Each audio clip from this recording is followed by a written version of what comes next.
ঘুম থেকে উঠেছি জানি না সকালবেলায় আজকে একটা ডিস্টার্ব হলো। মেয়ের পরীক্ষা দিতে যাচ্ছি আমরা, মাঝ রাস্তায় টায়ার বাস্ট। কি অবস্থা! না এদিকে যেতে পারছি না ওদিকে যেতে পারছি।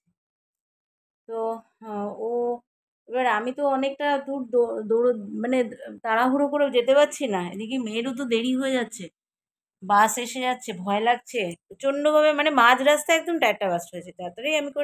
তাড়াতাড়ি করে আমি হাত দেখিয়ে একটা বড় বাস আসছিল, মানে কি বলবো, ওটা 218 ছিল। তো 218 তো কিরকম ইয়ের মতো চালায়, খুব মানে স্পিডলি চালায়। তো ওই সময় স্লো ছিল কারণ যেহেতু সিগন্যালের কিছুটা আগে, মেন 4 রাস্তার মোড় সিগন্যালের আগে বলে, তাও ওটা একটু স্লো মোশনে ছিল। তো আমি হাত দেখিয়েছি, পরে দাঁড়িয়ে গেছে। তারপরে মাঝখানে তো আমি না রাস্তার এই পারে আসতে পারছি না ওপর আসতে পারছি, মাঝখানে গাড়িটা টায়ার বাস্ট হচ্ছে, ঠাস করে একটা আওয়াজ হয়েছে, বিশাল ভয় পেয়ে গেছি। তারপরে ওই কি করলাম, আমি নেমে গেলাম, মেয়েকে নামালাম, নিয়ে সাইড করে দিলাম, করে তারপর ওর গাড়িটাকে একটু ঠেলে নিয়ে সাইডে এসলাম। তারপরে আমরা ওখানটায় গাড়িটা দাঁড় করিয়ে হাঁটতে হাঁটতে, বেশিটা দূর ছিল না, হাঁটতে হাঁটতে মোড়টা অবধি গেলাম, বাস যেখানে আসে। আমি অতটা দূর যেতে পারিনি, আমি একটা শেল্টার পেয়ে বসেছিলাম। ও মেয়েকে নিয়ে চলে গেল, আমি দেখতে পাচ্ছি। যাই হোক, আমি বসে বসে দেখছি যে মেয়ে আর বাবা দাঁড়িয়ে আছে, গাড়িতে ফোন করছে সমানে। কি আজকে সকালবেলা থেকে একটা বিশাল ডিস্টার্বিং। তো যাই হোক, মেয়ে গেছে যথারীতি, পরীক্ষা বলে কথা, না হলে বাড়ি ফিরে নিয়ে আসতাম, স্কুলে পাঠাতাম না। দেখ বাস আছে, কোনো অসুবিধা নেই, বা মানে হেডেকটা থাকতো না আর কি। কিন্তু এখানে তো একটা ভীষণভাবে হেডেক হয়ে গেছে, কারণ পরীক্ষা মাঝখানটা যদি এরকম হয়, মনটা খারাপ হয়ে গেছে ওর। আমি কোনো অসুবিধা নেই, তুমি যাও বাসের করে, অসুবিধা নেই। আজ অন্যদিন একটু টাটা ফাটা হয়, ওয়াইফাই হয়, আজকাল কিছু হতে পারে না, কারণ ও আমার থেকে অনেকটা দূরেই ছিল আর আমি অনেকটা দূরেই ছিলাম, যার ফলে দেখা হয়নি। দেখতে পাচ্ছি দূর থেকে, কিন্তু বাসে উঠছে, কিন্তু অতটা বোঝা যায় না। তো আমি বললাম তুমি থাকো, আমি বেরিয়ে যাই। ও বললো হ্যাঁ, তুমি দাঁড়িয়ে থেকে কি করবে, তুমি চলে যাও রিক্সা করে, আর আমি ঠিকঠাক করে। আমি তো তাহলে তুমি চা খেয়ে নাও। ও একটু চাটা খেয়ে এখনো খুলেনি আর কি, বসে আছে। কি বিপদ সকালবেলা একটা, মানে ঝামেলা, মানে এর আগেও আরেকদিন হয়েছিল, হঠাৎ করে কেন হয় কি জানি। তাও এটা তো তাও মুখটা অব্দি গেছে।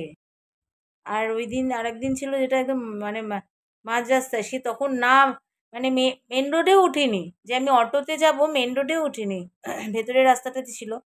ও সেই নাজেহাল ব্যাপারটা তো মনে পড়লে ভয় লাগে, বাপরে। এই গাড়ি ঘোড়া থাকলে যেরকম সুবিধা, মানে না থাকলেও অসুবিধা, আবার এরকম মাঝখানে ডিস্টার্ব হলেও অসুবিধা, মানে সবেতেই প্রবলেম আছে, প্রবলেম কোনো থেকে বাদ দিয়ে নেই। তো সকালবেলা আমি আসছি রিক্সা করে, দেখে পাশে আশেপাশে সবাই ভয় পেয়ে গেছে যে কী হলো। তাই বললাম না না, ও গাড়িটা এরকম টায়ার বাস্ট হয়ে গেছে, ও টায়ারটা লাগিয়ে নিয়ে তারপরে আসবে।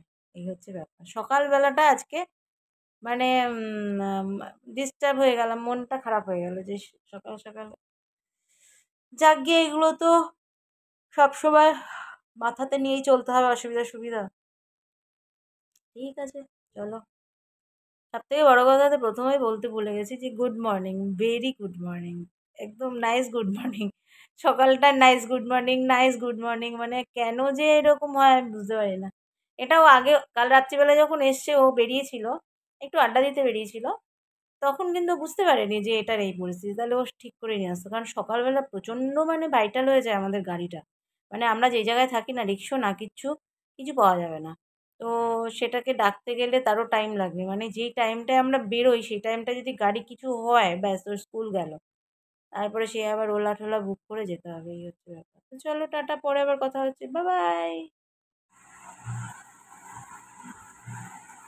কাতলা মাছে কালিয়া করেছি, ডাল, আর এই পুঁটি মাছ ভাজা, লেবু, এই হচ্ছে আজকে আমাদের লাঞ্চ মেনু। তো মেয়েকে দিয়ে দিয়েছি, এখন মেয়ের বাবা খাবে, আমি খাবো, আর থাকবে এই যে আমি ভাত মেখে দিয়েছি। কালকেই পুঁটি মাছগুলো ভেজেছিলাম, তার মধ্যে থেকে 4 পিস ছিল, আর এই যে এখন এই আছে, ওকে দিয়েছি। আর আমি আর খাবো না বলে আমি 1 পিস নিয়েছি, আর ওকে 3 পিস দিয়েছি। আর এই কাতলা মাছের আজকে পোস্ত দিয়ে কালিয়া করেছি, পোস্ত দিয়ে পেঁয়াজ টেয়াজ দিয়ে কালিয়া করেছি, আর এই কালকের ডাল ছিল, আজকে ডাল করিনি। এই নিয়ে আমাদের আজকে লাঞ্চ মেনু এটাই, খুব সিম্পল ওয়েতে। চাটনি আছে ফ্রিজে, খাবো না। তো চলো খেয়ে নি। এই পুঁটি মাছ কে কে ভালোবাসে? পুঁটি মাছ খেতে সত্যি খুব ভালো লাগে কিন্তু।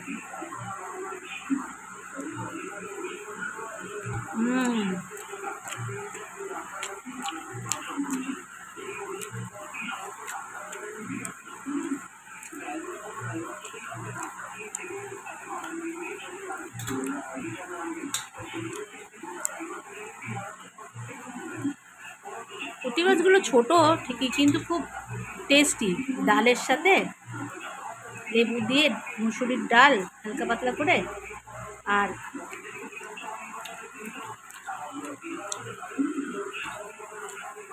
তো চলো খেয়ে নি, পরে দেখা হচ্ছে, টাটা।